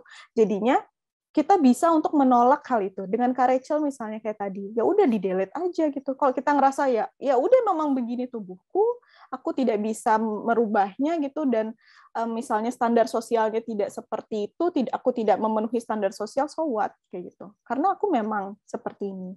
Dan ketika kita menyadari dan menerima tubuh kita apa adanya gitu, kita mulai bisa untuk yang namanya hidup tidak selalu milk and honey gitu ya, nggak selalu kita dapat pujian, tidak selalu kita mendapatkan apresiasi dari orang lain. Dan ketika mereka mencerca tubuh kita, kita bisa untuk yang namanya reframing our negative thoughts gitu. Jadi, oh ya, oke, mereka mengatakan itu, tapi ada hal kelebihan yang aku juga punya kok, kayak gitu. Aku stand out di bagian ini. Aku memang tidak tinggi, tapi aku stand out di bagian ini, gitu. Misalnya aku pinter public speaking, misalnya aku juara apa, gitu. Jadinya ketika dihajar dengan negative thinking, gitu, dengan persepsi yang negatif, penilaian negatif, kita bisa untuk mulai men-switch itu dengan catatan kita menerima diri kita dulu, gitu. Menerima apa adanya tubuh kita, psikologis kita, kayak gitu. Jadi kalau dari Mbak Putri tadi secara psikologis tuh memang harus direfleksikan dulu apakah itu memang sesuatu yang sehat atau enggak untuk kita. Contoh misalnya tadi kalau misal obes kayak gitu ya, kita berefleksi lalu kita bisa menolak itu. Wah, enggak kok, sebenarnya enggak gitu. Jadi kita enggak dengerin dia lagi atau kita hapus komennya seperti itu. Dan selain itu kita bisa membuktikan dengan hal yang lain. Nah, tapi di poin membuktikan ini, ya masalah itu nggak akan selesai kalau misalnya kita memang nggak menerima kita apa adanya pada akhirnya. Misalnya tadi, ya emang aku nih membuktikan aku bakal juara loh, walaupun aku nggak cantik kayak gitu, karena aku pintar. Tapi pada akhirnya memang kita tuh harus tetap menerima yang tadi itu, menerima diri kita. Kayak gitu. Oke, nah nggak terasa nih waktu talk show kita udah hampir mepet banget. Mungkin dari Kak Rachel dan Mbak Putri nih aku mau minta tips and trick untuk membangun kepercayaan diri supaya kita nggak merasa insecure. Terutama dunia digital saat ini pandemi kerjanya nge-scroll gitu kan. Gimana tips dan triknya untuk kita lebih percaya diri?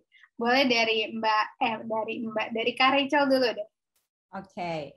Yang pertama nih ya, ini tips yang selalu gue utarain sama teman-teman semua. Ketika lo bangun tidur gitu kan, lo cuci muka gitu, say something nice about your body. Just tell it in front of di depan kamera, beauty vlogger kali, di depan kaca, di depan kaca lo sambil cuci muka, ikan sambil skincarean bilang, you're beautiful, you're pretty, you're smart, and you'll be good today. Hari ini akan jadi hari yang paling baik. Hari ini gue skincarean, tidak ada keriput-keriput. Hari ini pokoknya menjadi hari yang paling spesial. Dengan kayak gitu, lo memiliki kuasa ya di alam semesta ini ya. Perkataan kita tuh kan benar-benar perkataan kita tuh bisa terbukti gitu ya, bisa kejadian gitu kan. Apa yang kita ucapin, katanya kan kalau ada malaikat gitu kan yang mengaminkan. Nah, gue juga percaya hal itu. Ketika kita berkata-kata baik, alam semesta itu juga akan setuju dengan hal itu. Jadi itu gampang banget kan, melakukan hal itu tuh mudah gitu loh. Coba ngomongin itu. Terus juga sama yang kedua tipsnya, jauh-jauhin deh sama pertemanan yang tidak sehat gitu ya. Udah, ketika teman-teman lo selalu membandingkan lo dengan orang lain, ketika pertemanan lo tidak sehat gitu ya, membandingkan, dia tuh cantik, lo tuh harusnya kayak gitu dong. Udah, nggak usah ditemenin. Say bye-bye. Terus juga sama yang ketiga deh, udah mute aja, unfollow aja orang-orang yang bikin hidup lo tuh tidak positif gitu ya, yang bikin lo tuh kayak sedih ketika lo buka Instagramnya, postingannya tuh kayak menyudutkan atau postingannya tuh melukai perasaan orang lain gitu. Itu kan kebawa, tau gak sih? Negatif-negatif yang kayak gitu tuh kebawa, tau gak sih? Secara alam bawah sadar itu kan kebawa pasti. Jadi udah unfollow aja, nggak usah temenan sama orang-orang yang kayak gitu, nggak apa-apa. Gitu, demi kedamaian, demi zen kita, demi hidup kita deh, nggak apa-apa gitu. Udah sih 3 itu, mungkin sisanya Mbak Putri bisa menambahkan. Oke, boleh lanjut dulu Mbak Putri, apa tips and trick untuk kita lebih percaya diri? Oke, baik. Tadi aku ada sempat baca self-fulfilling prophecy ya, yes. Ya. Itu salah satu istilahnya ketika kita memberikan afirmasi positif dan the universe gitu kayak oke, aku akan berikan hal-hal positif untuk kamu kayak gitu. Dan itu benar banget gitu ya. Ketika kita bangun pagi, ketika kita benar-benar lagi fresh, kita belum terpapar dengan berbagai penilaian negatif, sangat penting sekali untuk memberikan self love kepada diri sendiri kayak gitu. Jadi benar-benar memberikan kalimat-kalimat yang positif. Karena kadang kita itu jadi insecure karena kalimat negatif dari diri sendiri biasanya. Itu adalah proses internalisasi ya dari berbagai budaya, dari berbagai omongan orang lain, kita kayak ya aku tuh memang jelek gitu. Jadi coba deh di-shift, dirubah gitu ya. Aku cantik, aku ngerasa hari ini aku mungkin ada jerawat tapi it's okay kayak gitu. Namanya manusia pasti akan ada jerawatnya. Bisa kayak gitu. Dan juga yang kedua adalah kita punya hak untuk penggunaan sosial media karena kita lagi ngomongin sosial media ya gitu. Jadi kan sekarang udah ada berbagai, karena ketika kita semakin terlalu terfokus dengan sosial media, kemudian mungkin yang kita follow adalah orang-orang yang sangat menonjolkan terkait dengan tubuh ideal tuh yang begini, tubuh ini itu yang begini kayak gitu. Kita punya hak untuk memilih dan memfilter itu. Misalnya jangan terlalu fokus kepada suatu post yang sangat memfokuskan pada tubuh gitu. Kita bisa untuk nambahin traveling misalnya, tambahin informasi-informasi lain, jadi sangat beragam gitu ya. Jadi nggak terlalu gambar tubuh kecantikan aja terus misalnya kayak gitu. Jadi lebih di diverse aja gitu follow-nya gitu. Dan ketika kita memang ngerasa bahwa orang-orang tertentu itu memberikan influence yang tidak baik terhadap bagaimana kita menilai diri kita sendiri, kembali lagi kita punya hak untuk memfilter orang-orang yang ada di sekitar kita. Karena inner circle misalnya kayak teman-teman kita bisa kok milihin siapa yang akan masuk di pertemanan kita gitu. Jadi dia memberikan support yang positif meskipun dia memberikan kalimat yang negatif ya, dalam artian kritikan yang membangun kayak gitu. Jadi kita kayak yang tidak langsung ditampar dengan kalimat-kalimat negatif tapi nggak tahu nih terus kita harus ngapain gitu. Tubuhku tuh udah begini terus gimana? Jadinya pertemanan, lingkungan sekitar kita tuh juga jadi penting bagaimana kita akhirnya bisa memandang diri kita sendiri selain berbagai self talk, afirmasi positif itu ya. Oke, wah ini udah tadi banyak banget ya yang dikasih sama Kak Rachel dan juga Mbak Putri ini tentang tips and trick. Tadi dibilang, kalau Mbak Putri bilangnya itu self-fulfilling prophecy. Wah ini emang sophisticated banget ya kalau dari psikologis gitu. Tapi kalau Kak Rachel, tadi yang Kak Rachel bilang, say something nice about your body. Nah, aku mau ngajak teman-teman sekali lagi nih, coba say something nice about you, yang kalian aminin gitu. Amin, aku apa gitu. Coba teman-teman tulis lagi di komen kayak yang tadi. Kalau misalnya 2 kali, mungkin dia jadi lebih bekerja ya, itu mantranya. Tadi kan udah, sekarang lagi sekali. Amin, amin aku nggak pernah insecure. Amin, aku cantik. Amin, hilang jerawat. Pinter, rame banget nih, rame-rame. Nah, terus tadi Kak Rachel juga udah bilang, jauhkan pertemanan yang nggak sehat. Karena memang kita berteman sama siapa itu juga kelihatan kita itu siapa. Katanya kalau teman juga mendefinisikan diri kita ya. Jadi kalau misalnya kita temenan sama orang yang selalu menjatuhkan, selalu nggak pengen kalah gitu, kita nanti bisa jadi orang yang kayak gitu juga gitu.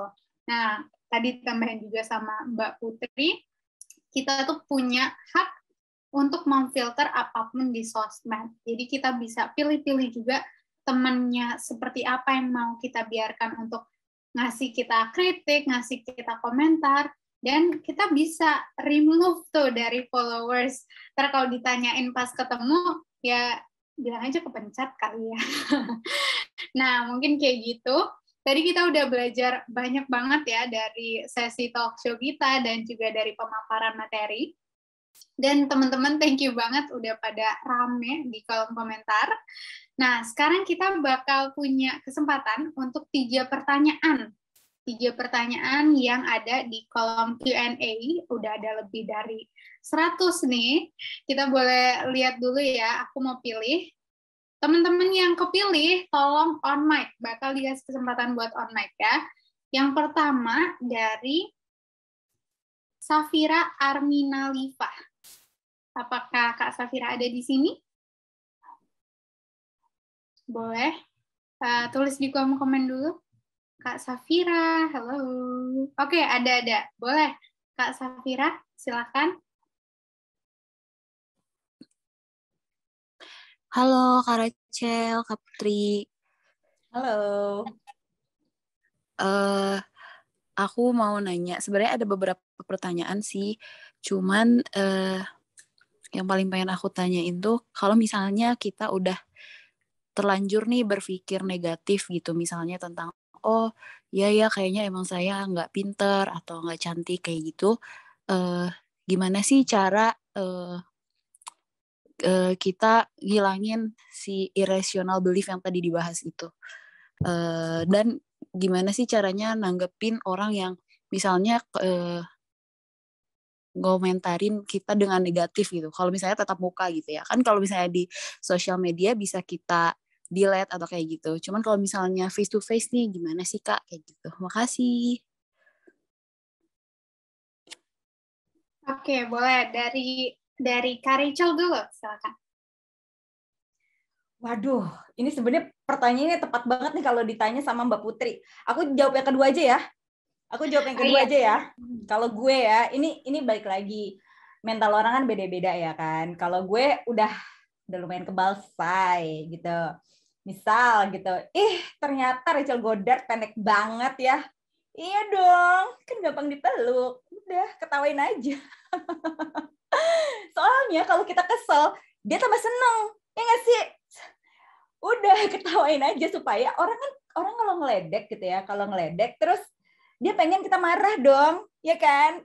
Tapi kalau kita malah ketawa, dia jadi kesel. Ya udah, gue pilih biar aja dia yang kesel. Karena emang gue pendek, gimana dong? Emang gue nggak tinggi. Jadi ya udah, emang anggap aja. Iya ampun, ada nih, gue suka kedengeran gitu kayak Rachel Goddard aslinya emang nggak secantik yang di video ya. Gue tuh gue nggak akan ngomong gitu karena kan dia bisik-bisik. Cuman gue kalau dalam hati cuman bisa bilang, emang iya kan gue emang kamera jenik. Gue udah katam banget dari SMP gitu, dari SMA gitu kan, zaman foto Facebook. Rachel cakep ya. Pas dilihat kok beda, di foto kok beda sama aslinya. Udah biasa. Jadi kayak emang iya, udah emang satu jadi bahan kayak lucu-lucuan aja gitu, kayak udah bisa nerima, udah nggak sakit hati, ketawain aja say, serius deh. Coba selanjutnya mungkin Mbak Putri yang bisa jawab. Iya, thank you Kak Rachel. Tadi Kak Rachel jawab yang kedua ya. Aku soalnya keinget yang kedua gitu, yang pertama kelupaan nih. Nah, kalau buat Mbak Putri yang pertama tentang anxiety-nya gitu. Gimana Mbak? Oke. Memang sangat berat ya terkait dengan pikiran negatif ini, nanti bisa ngarahnya ke overthinking. Jadi nggak bisa tidur dan sebagainya, dan memang sangat sulit gitu. Cuman kalau misalnya terkait dengan penerimaan sampai ke dalam fasenya Kak Rachel nih, udah sampai ke posisinya Kak Rachel, itu butuh proses yang pasti panjang gitu, ups and down itu pasti. Wah, itu nangis, abis itu akhirnya semangat lagi, terus didapat serangan itu nangis lagi gitu. Dan itu memang salah satu proses kita gitu. Gimana caranya, yang kembali lagi, manusia itu nggak cuman sekedar hal yang negatifnya aja gitu. Jadinya fokuskan pada dua hal yang kalau kelemahan apa sih yang bisa diimprove gitu. Misalnya pun misalnya dapat banyak banget serangan terkait dengan tubuh dan sebagainya, kita perlu paham bahwa oke, kalau misalnya aku gemuk sekarang ini, aku misalnya obesitas atau apa, apakah aku sekarang ini tidak nyaman dengan tubuhku? Oh, kalau misalnya aku masih nyaman-nyaman aja ya oke gitu. Tapi ketika tidak nyaman akhirnya berpengaruh terhadap kesehatan, misalnya kayak gitu bla bla bla bla bla. Oke, aku mau berubah. Karena memang butuh banget nih kesadaran dari diri sendiri dulu. Ketika kita hanya fokus kepada hal negatif, manusia itu cenderung untuk attract sama pikiran negatif. Dan akan sangat sulit untuk kita berpikir yang positif. Karena memang kalau misalnya baca dari literatur human nature, kita akan sangat ke-attract dengan pikiran-pikiran negatif, kemudian hal-hal yang negatif. Makanya kenapa kalau misalnya ada orang yang ngegosip hal-hal negatif itu lebih banyak yang nimbrung kayak gitu. Karena memang manusia attract aja gitu dengan hal-hal yang negatif seperti itu. Jadinya kalau misalnya kita tidak ingin untuk kita udah ngerasa bahwa pikiran-pikiran negatif itu mulai menggerogoti kita ya secara psikologis, paling pertama adalah take a deep breath dulu. Tahan, lepaskan gitu ya. Ada yang namanya teknik 478, bisa di-search di Google gitu. Bisa beberapa menit dilakukan itu.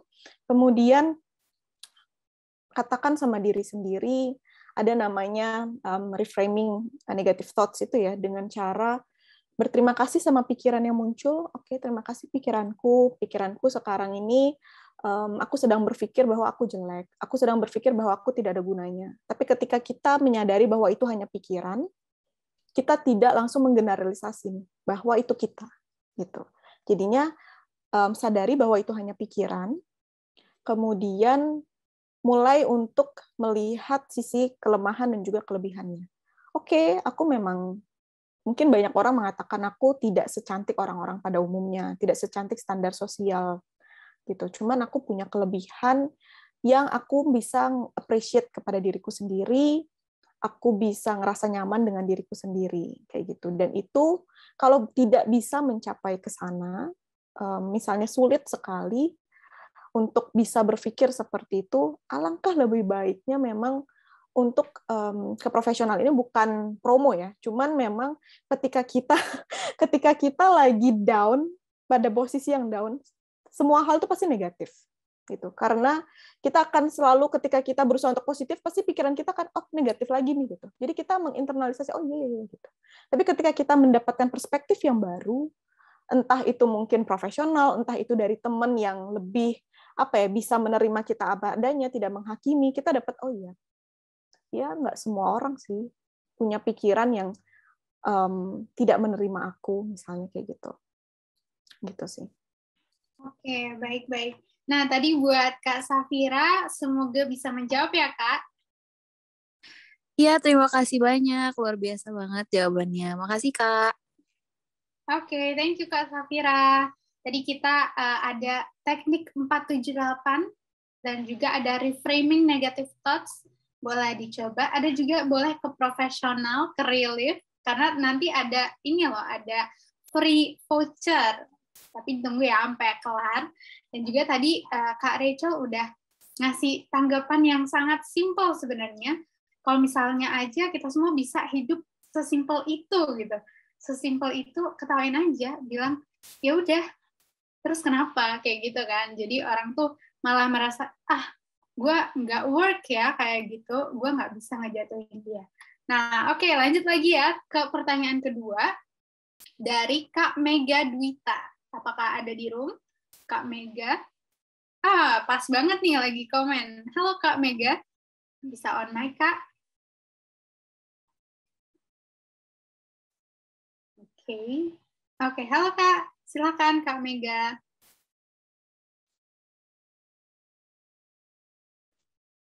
Halo, cek 1 2 3, halo. Kedengeran? Halo, selamat sore semuanya. Halo Kak Putri dan Kak Rachel.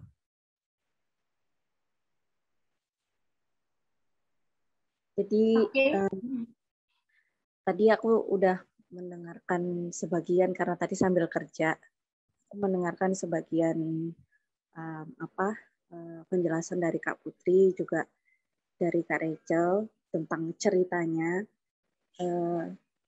Aku baru beberapa tahun belakangan ini mulai untuk menerima diriku sendiri, menerima keadaanku sendiri. Cuman sometimes aku merasa, aku khawatir, aku takut nanti secara tidak sadar untuk bisa dicintai sama lingkungannya, aku bikin anakku jadi kamu harus begini, supaya kamu tuh cantik, kamu harus begini, harus begitu.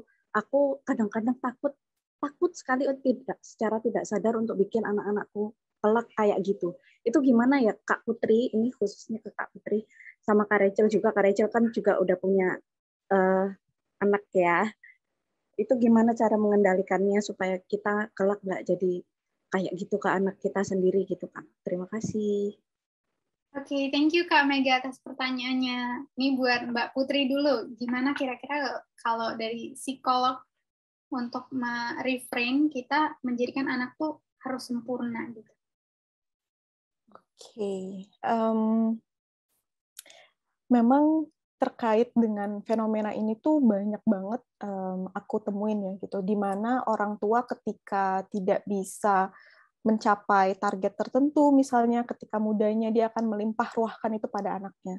Cuman yang perlu kita ketahui adalah anak itu tidak bertanggung jawab terhadap berbagai apa ya, kehidupan orang tua kayak gitu. Karena anak itu punya kehidupannya masing-masing dan mereka punya hak untuk memilih apa yang terbaik untuk mereka. Jangan sampai berbagai harapan, tuntutan yang orang tua itu tidak bisa sampai gitu, tidak bisa tercapai, akhirnya membuat anak itu menjadi detached dengan orang tuanya gitu. Karena aku banyak banget nih menemukan anak-anak yang sekarang udah dewasa gitu ya, akhirnya konseling, tuntutan-tuntutan dari orang tua itu, misalnya orang tuanya nggak bisa kuliah di luar negeri. Akhirnya dia menuntut anaknya untuk bisa kuliah di luar negeri. Kayak gitu. Dan dalam prosesnya, orang tua itu tidak memberikan cinta tanpa syarat. Kalau bahasa psikologinya itu conditional positive regard gitu. Jadi dia mencintai apabila begini, apabila begitu. Dan bayangkan sebagai seorang anak ketika kita diperlakukan seperti itu oleh orang tua, kita merasa, aku disayang kalau misalnya aku begini, aku disayang kalau aku begitu, aku disayang kalau aku berhasil ini gitu.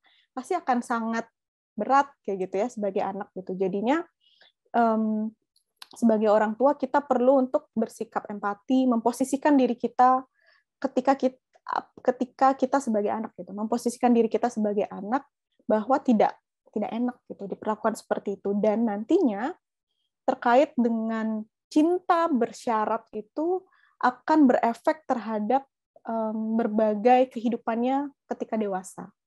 Karena dia akan berpikir bahwa ada beberapa klien saya yang mengatakan bahwa saya harus begini karena saya merasa harus diterima sama lingkungan saya. Saya harus begitu karena saya harus diterima sama lingkungan yang ini kayak gitu. Jadi sampai ke pasangan pun dia juga akan berperilaku seperti itu.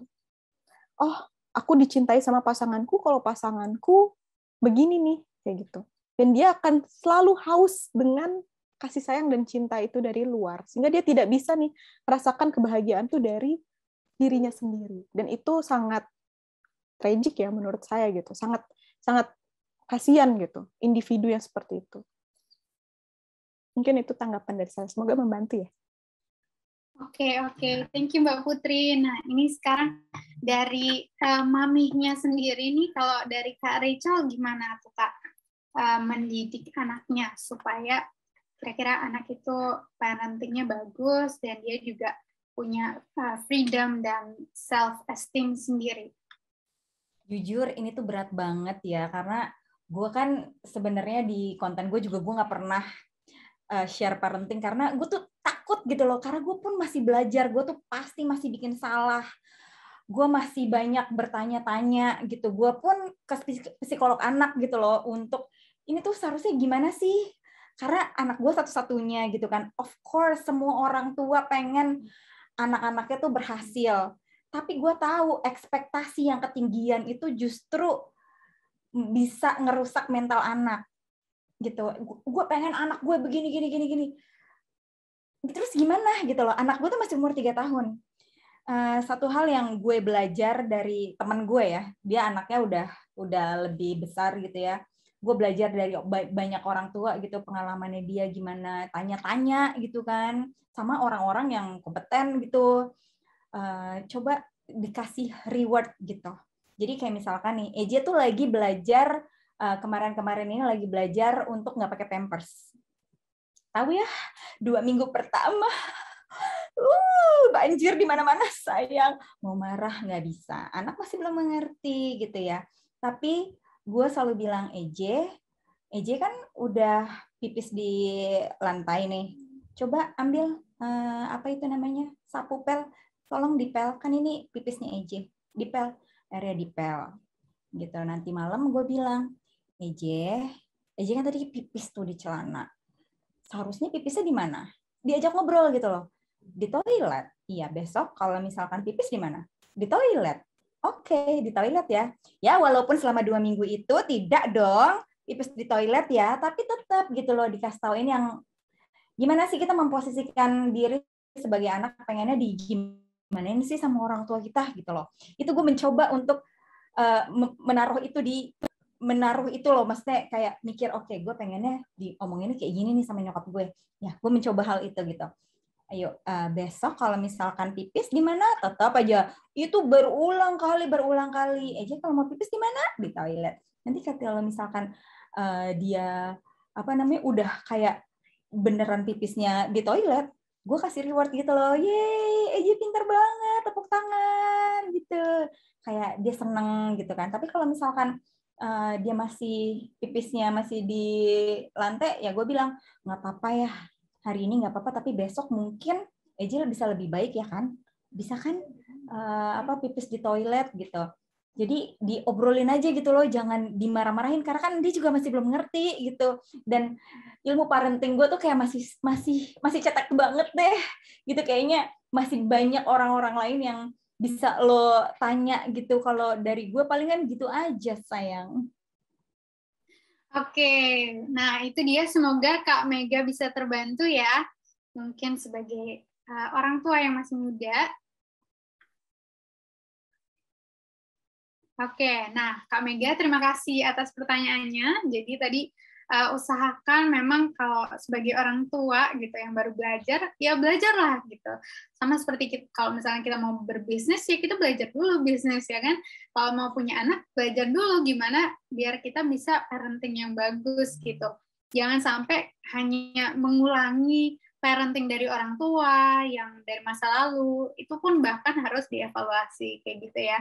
Dan tentu aja kita sebagai orang tua tuh bisa dan harus memposisikan sebagai anak itu seperti apa. Nah, teman-teman Relievers semua di sini, itu dia tadi pertanyaan terakhir untuk Mbak Putri dan juga Kak Rachel nih. Kita mohon maaf banget karena keterbatasan waktu, udah pada nanya ini absen mana nih, udah jam 5 gitu. Udah mungkin pada mau balik kerja lagi atau gimana. Jadi terima kasih untuk Mbak Putri dan juga Kak Rachel atas sharing-sharingnya, atas sharing pengalaman, dan juga tadi talk show yang sangat relatable ya ke teman-teman di sini semua. Boleh semuanya say thank you ke Mbak Putri dan juga Kak Rachel, kasih thank you di kolom komentar. Ya, teman-teman masih bisa banget untuk ketemu di YouTube dan Instagramnya Kak Rachel, dan juga teman-teman di situ kan sering Q&A nih. Teman-teman juga bisa loh ketemu dengan Mbak Putri lagi di Relief. Kalau misalnya konseling, siapa tahu kan ketemu Mbak Putri. Oke, teman-teman. Nah, itu dia. Aku mau say thank you sekali lagi atas partisipasi aktif kalian semua di webinar ini. Kenapa sosial media bikin aku merasa insecure? Semoga dengan adanya webinar ini kita bisa membantu, Relief bisa membantu memberikan pemahaman tentang gimana beauty standard itu dan gimana supaya kita nggak insecure. Nah, teman-teman, seperti yang tadi disebutkan di awal nih, teman-teman yang tadi sempat bertanya akan berhasil mendapatkan voucher konseling seharga Rp149.000 dan juga itu bakal nanti dikontak oleh Relief sendiri. Dan satu lagi, teman-teman yang nge-post di Instagram Story bakal ada kesempatan untuk 10 orang mendapatkan e-wallet sebesar Rp500.000. Jadi teman-teman pantengin terus Instagramnya Relief dan jangan lupa tag @Relief, @siberkreasi, @kominfo, @Kak Rachel Goddard sini sama Mbak Putri juga. Pokoknya semua di tag dan tambahin hashtag sehat di media digital. Nah, itu aja. Boleh kita say bye-bye ke Mbak Putri dan Kak Rachel sini. Aku harap Bye. Aku harap webinar ini bisa bantu kita semua ya untuk bukan berlomba-lomba siapa yang paling cantik, yang paling banyak likes dan komen, tapi kita sama-sama sehat di media digital. Oke, aku Putri, aku juga izin pamit. Terima kasih semua Relievers. Maaf kalau kita ada salah kata dan perbuatan. Sampai ketemu di acara Relief selanjutnya. Dadah! Thank you, Kak. Dah. Bye-bye. Thank you Kak Rachel. Bye.